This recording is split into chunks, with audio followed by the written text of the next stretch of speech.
Park चले गए थे जवान पूनम कुमार। 23 अप्रैल 2025 को पाक रेंजर्स ने पूनम कुमार को पकड़ लिया था। अटारी चेकपोस्ट से पाकिस्तान चले गए थे पूनम कुमार और वहां पर पाक रेंजर्स ने उन्हें गिरफ्तार कर लिया था। हालांकि लगातार पाकिस्तान इस बारे में बात करने से भी मना कर रहा था और वापस छोड़ने से भी इनकार कर रहा था, लेकिन अब जब बंदूकें खामोश हुई हैं, आज सुबह 10:30 बजे करीब पूनम कुमार को अटारी बॉर्डर से भारत वापस भेज दिया गया है। तस्वीरें भी आप पूनम कुमार की इस वक्त बीएसएफ के बाकी अधिकारियों के साथ देख रहे हैं, जहां पर पूनम कुमार को बीएसएफ के अधिकारियों को सुपुर्द कर दिया गया है। पाकिस्तान पहले लगातार ऐंठन दिखा रहा था, इस बारे में बातचीत करने को तैयार नहीं हो रहा था, लेकिन पिछले कुछ दिनों से बदले हालात के बाद पाकिस्तान को भी समझ में आ गया कि पूनम की सकुशल वापसी ही पाकिस्तान के लिए ठीक होगी।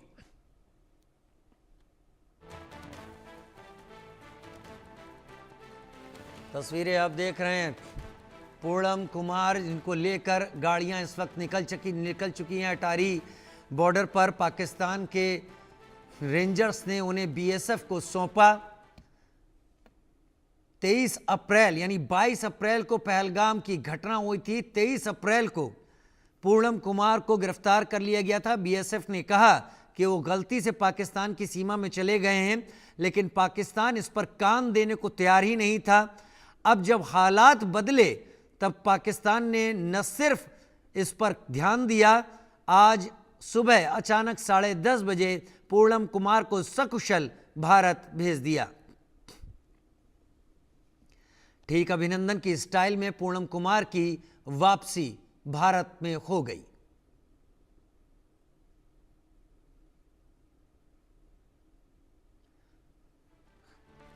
इसे कई तरीकों से देखा जा सकता है। गलती से बॉर्डर पार चले गए थे जवान पूनम कुमार। प्रधानमंत्री मोदी के उठाए गए कदमों के बाद पाकिस्तान को यह समझ में आ गया कि कहीं पूनम कुमार भी उसके लिए अभिनंदन जैसी स्थिति ना पैदा हो जाए, इसलिए समय रहते पूनम कुमार को वापस लौटा दिया। उधर 2019 में पुलवामा आतंकी हमले के बाद भारत ने बालाकोट में एयर स्ट्राइक की थी। भारतीय वायुसेना के विमानों ने एलओसी से 80 किलोमीटर अंदर पाकिस्तान में घुसकर जैश के आतंकी अड्डे तबाह कर दिए थे, लेकिन ऑपरेशन के दौरान भारतीय जहाज मिग 21 क्रैश हो गया था और एक भारतीय पायलट अभिनंदन को पाकिस्तान ने हिरासत में ले लिया था, लेकिन बाद में प्रधानमंत्री मोदी के दबाव के कारण पाकिस्तान को अभिनंदन को वापस करना पड़ा था।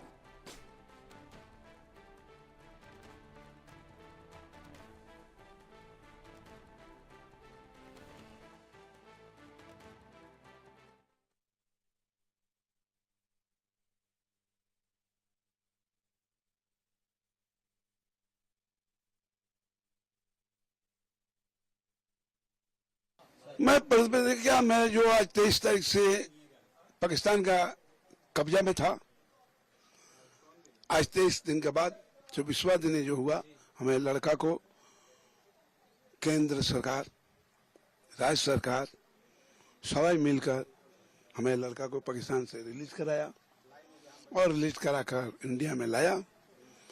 इन लोगों को धन्यवाद देते हैं, धन्यवाद देते हैं और हम फिर चाहते हैं कि लड़का जब आया तो फिर अपने देश के रक्षा में फिर लग जाए। बस यही मेरा कहना है कि सभी को धन्यवाद देते हैं, सभी हमारे साथ मिलकर, केंद्र सरकार हो, राज्य सरकार हो, हमारे म्युनिसिपैलिटी के चेयरमैन विजय सागर मिश्रा जो हैं, वो सभी एमएलए जो थे, सुदीप सेन या कल्याण बनर्जी, ये सब हमारे घर में आए थे और मेरे को सांत्वना दे के गए थे कि आज नहीं तो कल लड़का आपका घर में आएगा। तो आ गया। मैं बोलूं कि वो आ गया, मैं यही खुशी हूं और यही धन्यवाद देता हूं। सभी को, दीदी को भी धन्यवाद देता हूं और इन लोगों को और केंद्र सरकार को भी धन्यवाद देता हूं। जय हिंद, भारत माँ को करके हम अपना वक्तव्य समाप्त करते हैं। देखिए मैडम, सबसे बड़ी बात तो 20 दिन वो हमारे देश में नहीं थे, पाकिस्तान की तरफ से अरेस्ट हो गए थे। तो आज तो बहुत ही खुशी हुई। सुबह में ही फोन आया था सीओ साहब का वहां से हेड कि देखिए वो पीके साहब आ गए हैं, इंडिया आ चुके हैं, टेंशन मत लीजिए, वो एकदम सही सलामत है, आप टेंशन मत लीजिए, बिल्कुल ठीक है। और मेरे हस्बैंड ने भी मुझे वीडियो कॉल किया था, एकदम टोटली वो फिट है, फिजिकली फिट है, और बोल रहे थे कि टेंशन मत लो, मैं ठीक हूँ, मैं फ्रेश होके मैं तुमको 3 बजे फोन कर। देखिए मैडम, उनसे तो मेरी 3 दिन पहले कांटेक्ट हुई थी, 4 दिन पहले, तो उन्होंने मुझे कहा था कि टेंशन मत लीजिए, इसी हफ्ते आपके हस्बैंड आ जाएंगे। मैंने उन्होंने भी बहुत योगदान दिया, बहुत जोर शोर से वो भी बात कर रही थी। बीएसएफ के डिपार्टमेंट में जितने भी सीनियर है, हमारे यहाँ के जो चेयरमैन है, वो तो शुरू दिन से ही लगे हुए हैं, और कल्याण सर भी आए थे, फोन पे वो भी बात करते थे, कैसे है, नहीं है, टेंशन मत लीजिए, आपके हस्बैंड बहुत जल्दी। देखिए सभी का सपोर्ट है, पूरी देश मेरे लिए खड़ी थी, तो सबको हाथ जोड़ के थैंक यू कि आप लोगों की वजह से ही मेरे हस्बैंड इंडिया आ पाए हैं। पाकिस्तान ने 23 अप्रैल को बीएसएफ के जवान को पकड़ा था, जो गलती से फिरोजपुर के इलाके में बॉर्डर क्रॉस कर गया था ये पेड़ की छाया के लिए। और 22 अप्रैल को ही ये घटना घटी थी पहलगाम की। तो उसके बाद जिस प्रकार से उन्होंने इसको बहुत दिन तक रखा और आज सवेरे 10:30 बजे छोड़ा है, उन्होंने जरूर देखा होगा कि बाकी ये जो जवान है गलती से ही उसने बॉर्डर क्रॉस की है, उसमें कोई ऐसे इंटेंट नहीं था, किसी मकसद से नहीं, छाया में जाने के लिए। यही कारण है कि उन्होंने छोड़ दिया। इसके अलावा भी पाकिस्तान चाहता होगा कि हिंदुस्तान के साथ अब जब मैं कहूंगा कि all credit goes to our beloved Prime Minister of India, Mr. Narendra Modi. All credit goes to our Home Minister, strongest Home Minister of our country, Mr. Amit Shah, and also the DGBSF.